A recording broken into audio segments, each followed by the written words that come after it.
based on a true story. December 21st, 1943.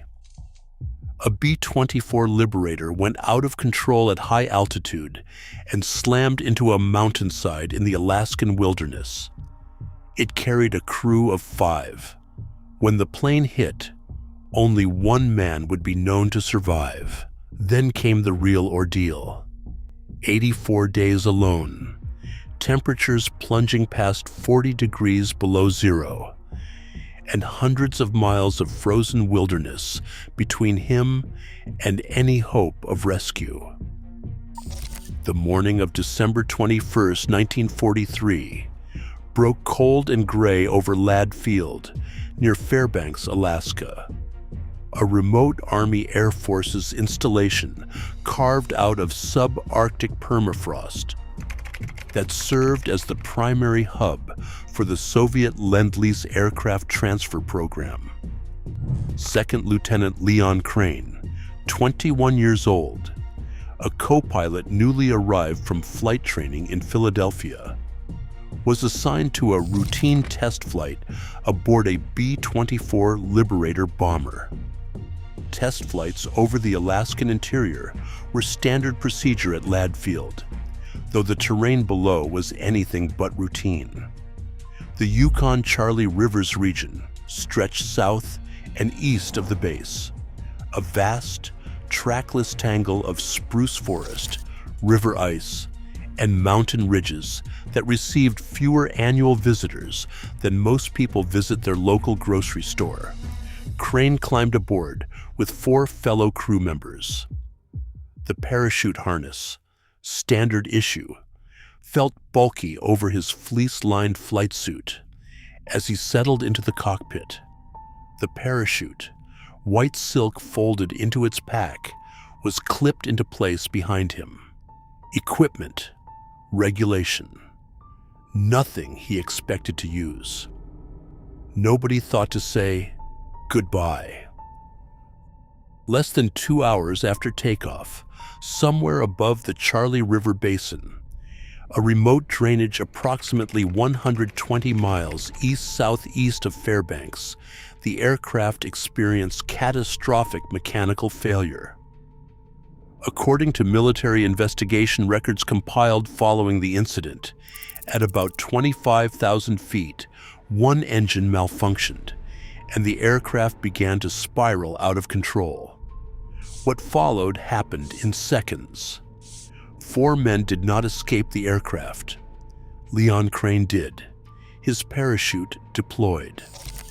The white silk canopy snapped open above him in air so cold it burned to breathe, and he descended in silence toward a landscape of unbroken white, spruce trees, river ice, and deep snow stretching to every horizon, indifferent and enormous. No food, no maps, no radio. He had the flight suit on his back, the parachute wrapped around him, and whatever the Alaskan wilderness chose to offer.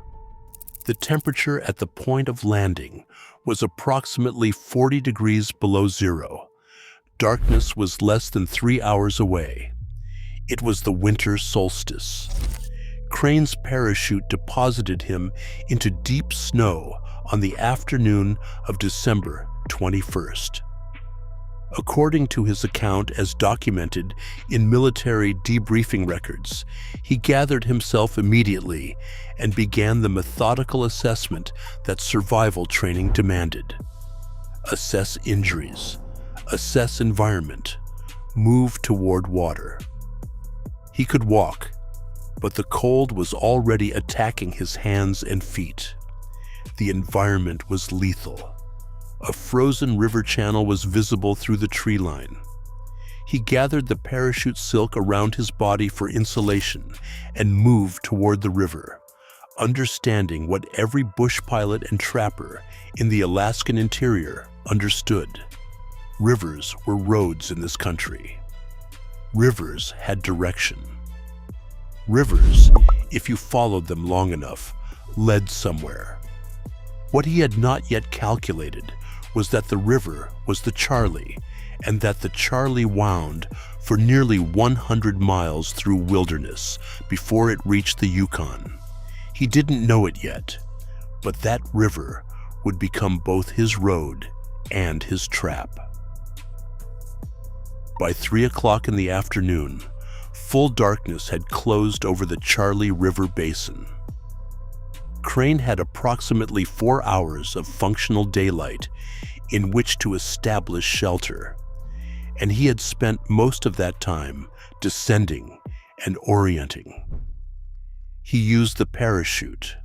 In his account, he packed the silk into the crook of a spruce tree to create a windbreak, and he buried himself in layers of canopy and snow, trapping dead airspace between layers to preserve body heat. Military weather records for the region document lows of 50 degrees below zero during late December 1943. Stillness preserved calories. Movement consumed them. He had nothing to replace calories with. He survived the first night through controlled, deliberate stillness, a discipline harder than any physical exertion. He had eaten nothing. The Charley River stretched ahead of him into darkness he could not see the end of. For 9 days, he clung to life in an improvised camp under a spruce, living on water, until he accepted rescue was unlikely. At some point, Crane rose before the thin gray dawn and began walking downstream along the frozen river. Moving on river ice offered 2 advantages. The surface was navigable without snowshoes, and the direction was consistent. But Alaskan river ice is not uniform. Pressure ridges, overflow water refrozen into deceptive sheets, and thin spots above spring channels all present hazards that break through without warning. In 40 degrees below zero temperatures, breaking through ice and emerging wet means death in minutes, not hours. Minutes. According to his debriefing, Crane tested the ice ahead of each step, methodical, exhausting, slow. Cold weather survival guidance of the era, incorporated into military training manuals of the period, emphasized that deliberate movement was not caution, but efficiency. An injury or ice fall in this terrain equaled a death sentence. He walked. He found nothing to eat. He kept walking. But the cold was not his only problem. It was about to get worse. Several days after the crash, the exact date varies slightly across documented accounts. Leon Crane spotted a structure through the tree line on the bank of the Charley River. A trapper's cabin, weathered and hand-built from notched spruce logs, sat on a low rise above the riverbank. According to records associated with the Charley River Basin and Crane's own debriefing account, the cabin had been constructed by a trapper named Phil Birrell, who worked the river drainage seasonally. Inside, Crane found matches. He found a small food cache, dried beans, flour, some canned goods, items that in the arithmetic of survival represented the precise border between dying and not dying. He found tools. He found snowshoes hanging on a wall peg. He spread the parachute silk, now stiff with cold and crumpled from days of use as a body wrap, across the cabin's small window as additional insulation against the killing cold outside. He was not rescued. He was not safe. But he was no longer certain to die in the next 48 hours. According to his debriefing, that distinction, that narrowing from certain death to possible survival, was everything. Through late December 1943 and into January 1944, Crane established a survival routine inside the Burrell cabin that would have been recognized as textbook discipline by the cold weather survival doctrine of the era. He rationed the food against duration, not against rescue. The distinction matters. Rationing against rescue means eating to a countdown you do not control. Rationing against duration means eating the minimum necessary to maintain function for as long as the supply physically allows. Crane chose the latter. According to his account, the portions were small. The discipline required to maintain them, in a body burning extreme calories to maintain core temperature, was ferocious. He tended the stove with equal precision, keeping just enough fuel to survive, but not enough to exhaust the wood supply. He kept the parachute silk in place across the window. He stayed inside during the worst cold. The food supply was finite. He knew it. Every day inside the cabin was also a day closer to the moment the cabin could no longer sustain him. For a few weeks, the cabin felt like safety. Then the cans ran low. Safety dissolved into a different kind of mathematics. By early February 1944, approximately 6 weeks after the crash, the cabin's food stores had reached a critical threshold. Leon Crane faced the choice that every stranded survivor eventually confronts: stay and wait, or move and risk. Staying offered shelter and a known position. Moving offered the possibility of reaching help before starvation made movement impossible. But movement through the Alaskan interior in February, on borrowed snowshoes, through unmapped terrain, in temperatures that could kill an exposed man within the hour, was its own form of mortal gamble. According to his documented account, Crane chose to move while he still had reserves to support the attempt, before the food ran out completely, before weakness compounded the already overwhelming difficulty of what lay ahead. He loaded what remained of the food into a pack. He bound the parachute silk, now stiffened with weeks of use, cut into strips and rearranged around his lower legs and feet for additional insulation over his boots.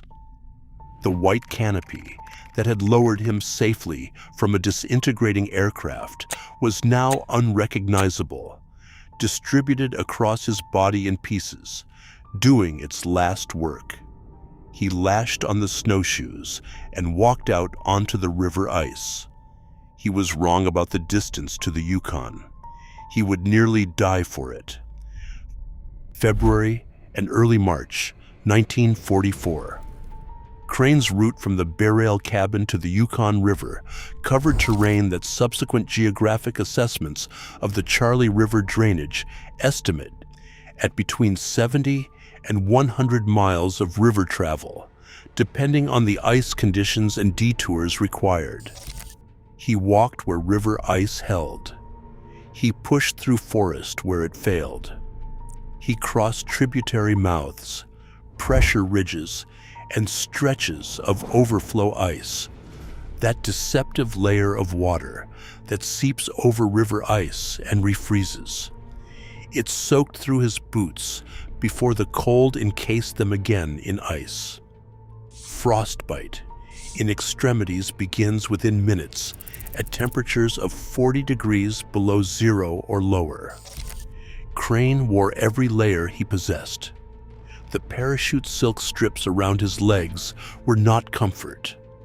They were the margin between frostbite and amputation. At Ladd Field, meanwhile, military records indicate search operations were mounted for the missing B-24. But the scale of the Yukon-Charley drainage, hundreds of square miles of roadless, map-limited wilderness made systematic aerial search in winter conditions extraordinarily difficult. Weather closed search windows for days at a time. Crane did not know anyone was looking. He walked as though rescue was not coming, because in this terrain, in February, it may not have been.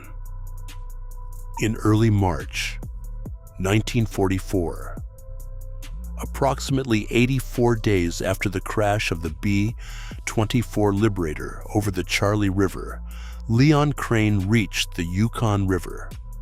He was not immediately rescued. The Yukon in winter is not a populated corridor. It is a frozen expanse crossed by trappers and dog sled travelers on routes with no fixed schedule. But compared to the Charley, the Yukon was civilization. Cabins appeared along its banks. People worked the river drainage.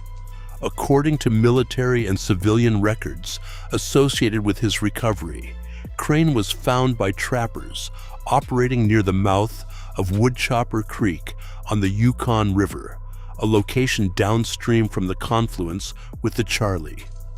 He was significantly underweight, had sustained frostbite to multiple extremities, and was exhausted by a degree that defied easy description. But he was alive. He had walked approximately 80 miles of frozen Alaskan wilderness on improvised snowshoes, rationing the last of a trapper's cache in temperatures that had not risen above 20 degrees below zero for the duration of his journey. And then, voices. Smoke rising from a stovepipe. The unmistakable sound of dogs. Within days of his discovery at Woodchopper Creek, military transport arranged through Ladd Field returned Leon Crane to Fairbanks. Military medical officers who examined him documented his physical condition: substantial weight loss, frostbite injuries to fingers and toes, but, remarkably, no permanent limb loss. He was 21 years old. He had been alone in subarctic wilderness for 84 consecutive days, including temperatures between roughly 30 and 50 degrees below zero, cold enough that every mistake compounds fast. He had found shelter, rationed food he did not bring with him, built improvised insulation from a parachute, and walked 80 miles to safety before the wilderness finished its calculation. The survival medical assessments of the period attributed his survival not to exceptional physical constitution, but to systematic, sequential decision-making. Shelter before food, rationing against duration, movement before the point of physical collapse, and composure in the first critical hours after the crash, when panic is the most common cause of death. Sequential decision-making. He had been methodical, and method, in this terrain, was mercy. Crane was debriefed by military officers at Ladd Field and returned to active duty. The B-24 crash was formally investigated. The wreckage was located in the Charley River Basin. The 4 crew members who had not escaped the aircraft were confirmed killed in the crash. The parachute was not recovered. There was nothing left to recover. It had been consumed entirely. Shelter on the first night, insulation through the cabin weeks, strips of silk bound around his legs for the long walk out. It had entered the Alaskan wilderness as equipment and left it as nothing. The work it had done was distributed invisibly across 84 days. Consumed. Crane returned to the life the wilderness had nearly taken. Those who knew him in subsequent years described him as precise and measured when discussing the ordeal: accurate, factual, unembellished. The wilderness had not made him dramatic. It had made him exact. Leon Crane recovered from his frostbite injuries without permanent limb loss, an outcome military medical officers of the period attributed, in part, to his consistent management of insulation and his avoidance of wet exposure events that caused the most severe tissue damage. He completed his military service and returned to civilian life in Philadelphia, where he pursued a career as an engineer. Recovered. Crane's survival account was incorporated into the institutional knowledge base for cold weather survival training, becoming one of the documented case studies in how methodical decision-making sustains life where physical strength alone cannot. The Yukon-Charley Rivers region where he survived is today protected as Yukon-Charley Rivers National Preserve, administered by the National Park Service. 2.5 million acres of roadless wilderness, as remote now as it was in December 1943. The Burrell Cabin on the Charley River remains a landmark in the preserve's documented history. Leon Crane did not survive through extraordinary physical gifts or specialized training beyond what every military aviator of his era received. He survived through something more transferable: disciplined decision-making executed over 84 consecutive days in conditions designed to end human life. That discipline, methodical and quiet and relentless, is the truest record of what he endured and who he was. Survival is not one dramatic decision. It is 1,000 small, correct actions, executed in sequence, without ceremony and without guarantee. Rationing precisely, insulating systematically, moving when movement is necessary, and resting when it is not, and refusing. In the arithmetic of each individual hour, to spend more than you have. Here is what Leon Crane's story can teach us. Shelter. Before everything else. Crane's first act after landing in 40 degrees below zero was not signaling or searching for food. It was surviving the first night. In extreme cold, hypothermia kills faster than starvation by weeks. Every other survival problem is secondary to core temperature. Rivers are roads. In wilderness without trails or landmarks, rivers provide navigable direction and the possibility of reaching settlement downstream. Crane followed the Charley to the Yukon. Without that directional logic, movement through the Alaskan interior is circular and fatal. Ration against duration, not against rescue. Crane rationed the cabin food based on how long the supply would last, not on when he expected to be found. Rationing against an unknown rescue timeline is the same as not rationing. This discipline likely extended his window of survivability by weeks. Use everything you have for more than one purpose. The parachute served as body wrap, windbreak, window insulation, and leg wrapping across 4 different phases. In extreme survival, every item must be evaluated for secondary and tertiary functions before it is considered depleted. Move before you are forced to. Crane left the cabin while he still had food reserves to support the walk. Waiting until complete exhaustion of supply would have meant attempting an 80-mile walk in a severely weakened state. The decision to move early is a decision made from strength, not desperation. Control the first 30 minutes. Crane's documented behavior immediately following the crash was methodical rather than frantic. Survival medicine research consistently identifies the first minutes after a crisis event as the highest risk period, not because of the environment, but because of catastrophic decisions made under panic. Composure is a trainable skill. Know your terrain's logic before you enter it. Crane's understanding that rivers freeze, that frozen rivers are navigable, and that the Yukon corridor had human presence gave his survival a structural logic. Geographic literacy before entering remote terrain is preparation, not caution. It is the difference between a direction and a spiral. What decision in Leon Crane's story do you think would have been the hardest to make? If this account stayed with you, subscribe for more true stories of survival, accounts that honor the people who endured them and preserve what they learned.